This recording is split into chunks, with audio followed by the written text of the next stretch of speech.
Welcome back to Hustlin' Horsepower.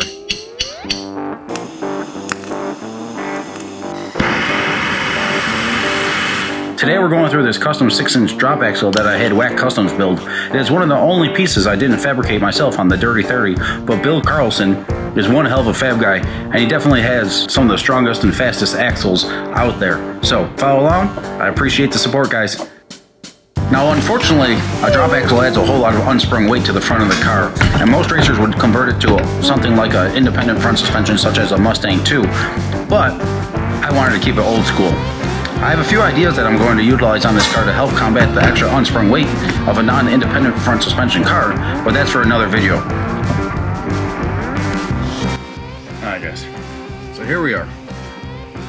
I'm going to have to get this index. I'm going to have to find my level. Hopefully it's somewhere accessible. There it is. Oh man, this white boy can't jump. Hopefully I can reach. There we go. Okay. So we're gonna have to index this thing.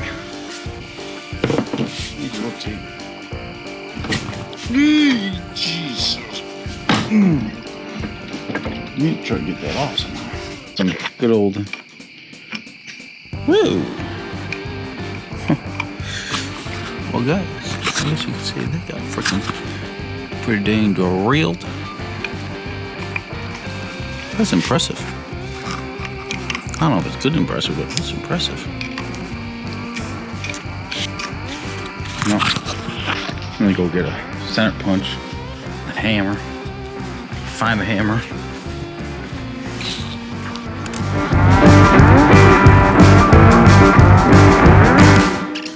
Now, I wouldn't recommend taking these things off this way, but hey, absolutely everything is broken, so.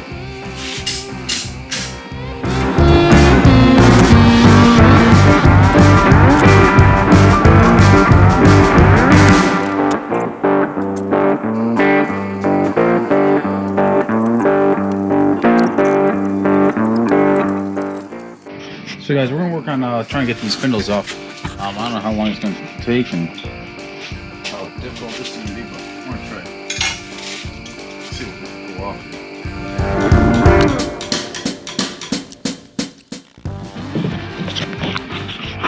Well guys, my cheap freaking Harbor Freight ball-headed Allen, bet you probably shouldn't be using for such a thing,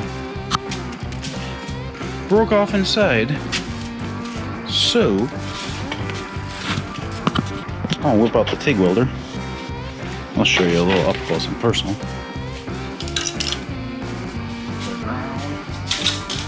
Tungsten.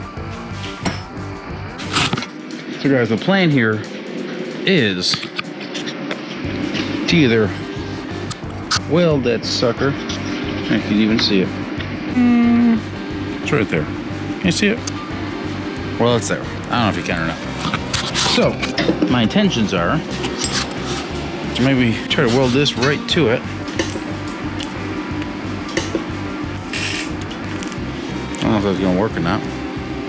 Oh, it's freaking something. I don't know if the breaker's loose or what, but there as hell ain't no amperage there. Something's not right.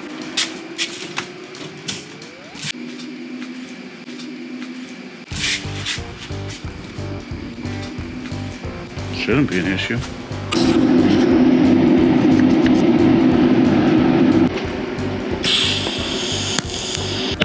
Welcome back. Next shit show.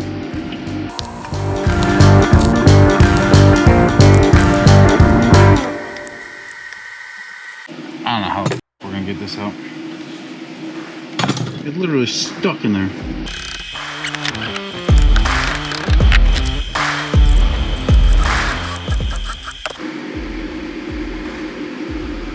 Or I can get it with the TIG welder now. We're gonna try it.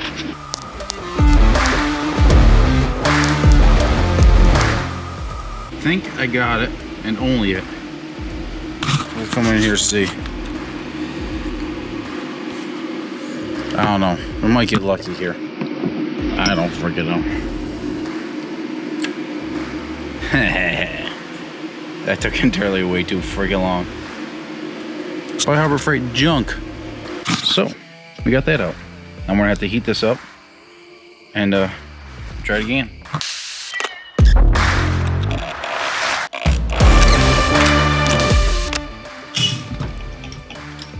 Did I get it? Got lucky. I think the Axel in this kingpin turns slightly. Wedged it. That's okay, we're not using any of that junk again.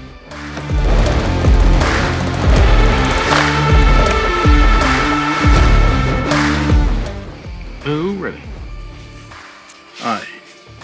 Now that we got the kingpins and the spindles off this thing, I guess it's time to get some real work done. Guess we could just set you up over here. I have to go about and index all this crap. Right now it's rating 89.15. I guess we could put you over here. 89.7. A little more. 89.9.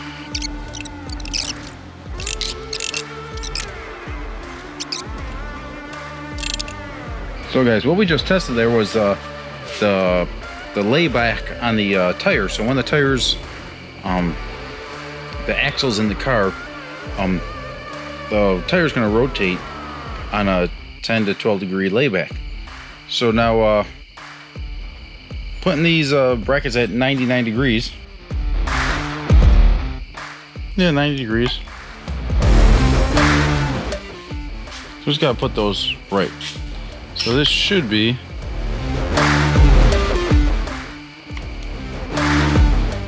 just about freaking level, but there's no real good way. There's rosette welds on here, so doing this. You know what? Clean it up a little bit, but I think there might be a little bit of a burn there still. I'm gonna clean that up.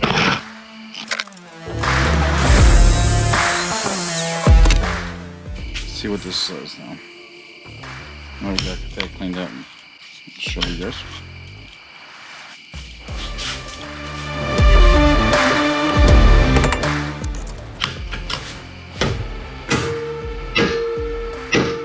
We're back. Memory card died. But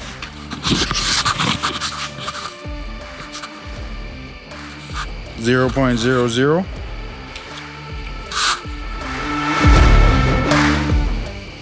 So now we got a good mark in there. No, that thing's not going to rotate. Now we got to do a couple measurements. Pretty sure that's center.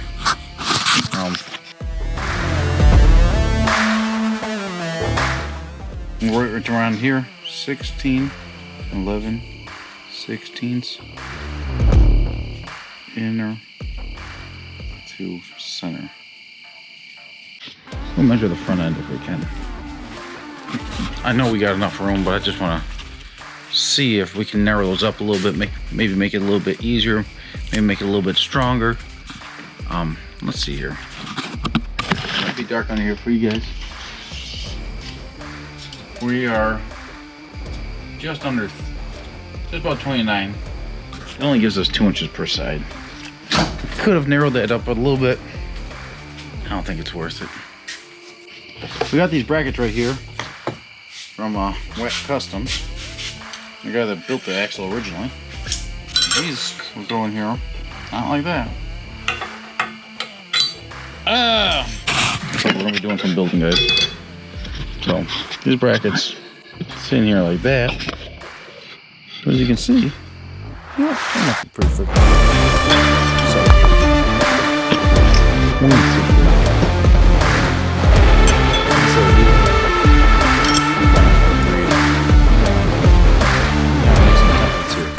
for the blank. These blank pieces here.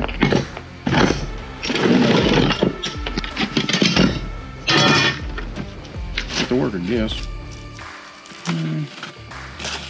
That's really good like that. So let's square this up. Guys, I couldn't tell you, okay?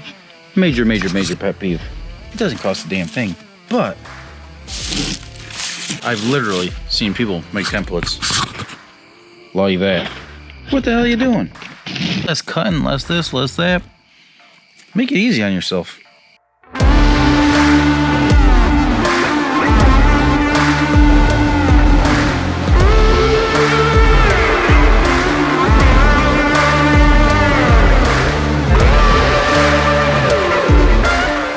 So there's our template. Grip piece and all.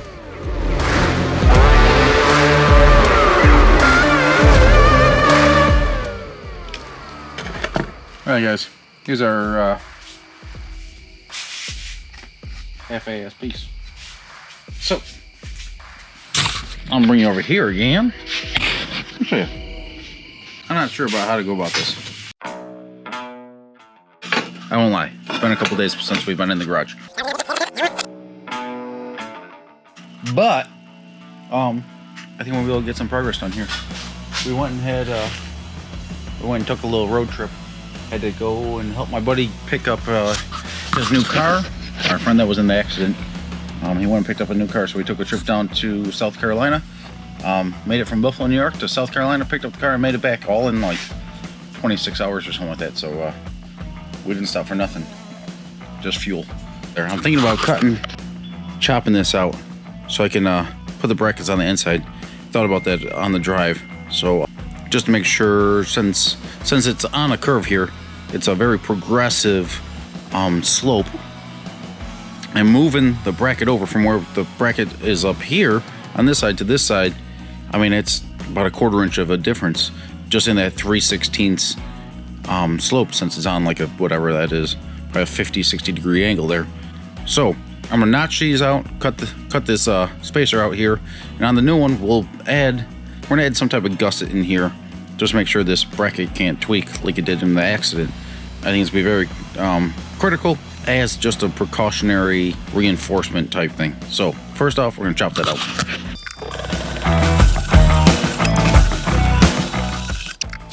So cut this little piece out right here. Double check our brackets on the inside. Make sure perfect on that side. A wee bit off on this side. So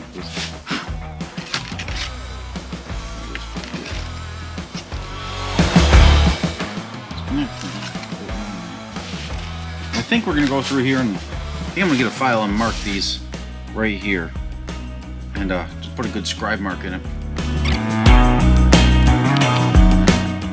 So I'm half thinking about using the cutoff wheel here. Cut it here and cut it here, and grind it, or get out the plasma, work it around here, lop that ear off, and lop this section off here, and then just kind of just chop this ear off and chop that ear off, and just kind of work it around. Let me think about it for a minute. We'll figure it out.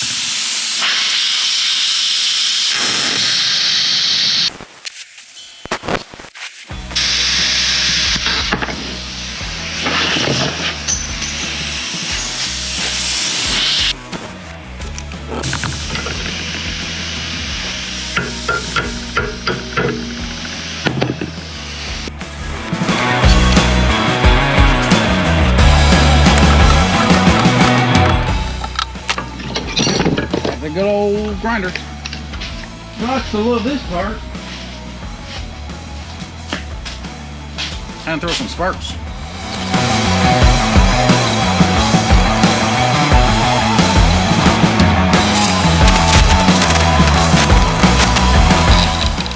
Alright guys, this is where things are going to get pretty damn complicated. Alright, so that's about where that needs to be. And that's our bracket that's going to sit in here somewhat like that. It needs to be 90 degrees this way, 90 degrees this way, so it really doesn't fit that bad there. I think we're going to trace this out under here.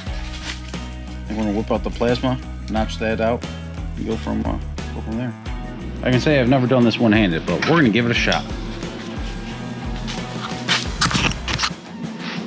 That ain't going to work.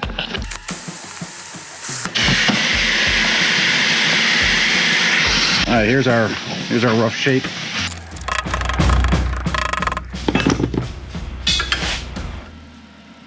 Needs a little more of an arch in here.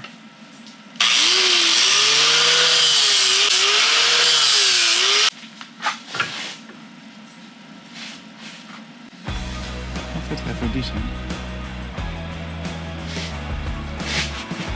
A few moments later. Well, guys, we need to still check our length on these things. Missing a washer. Measure for the nut. Measure for the nut. So, I'm gonna cut these down. We'll check that these are the right size. Times that we're getting from Viking. 5/8. They should be 3/4 inch width. Yep, 3/4. 750. So we're gonna go and put these up in the place. I'm gonna cut these down. There's one. A good trick that we're not using right here is you put a nut on it first, then you chamfer it, then you run the nut off and it cleans up the threads. But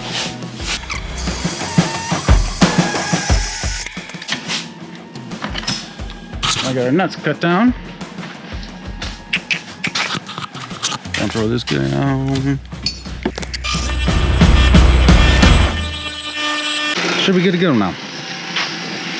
Let's reassemble. Bushing, washer. I wish we had normal nut here, but hey, I'm gonna put normal nuts on these before we tighten them up. Now you gotta go find a nut.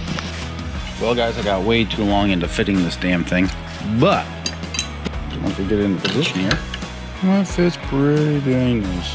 Now you can see a little bit of air gap there, but if we get this, once it's indexed, can't do it holding the camera in one hand and this on there, but it's pretty much dead nuts.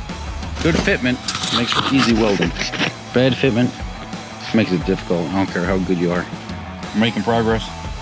Time to chop off this side. This side's really got mangled. And chop off that. Get to work, I guess. Chugging along. Thank you all for following along, and don't forget to check out the Hustlin' Horsepower Facebook page to see our dealer listings so we can help you build your own home-built hot rod. We're quite a bit farther along on these videos on the build process than what the videos show, but hey, they're all coming out. Brandon Holt is doing a great job at Rev Limit producing these videos for you. So guys, I appreciate it. The memories coming out, and we're gonna have some fun. Thank you guys.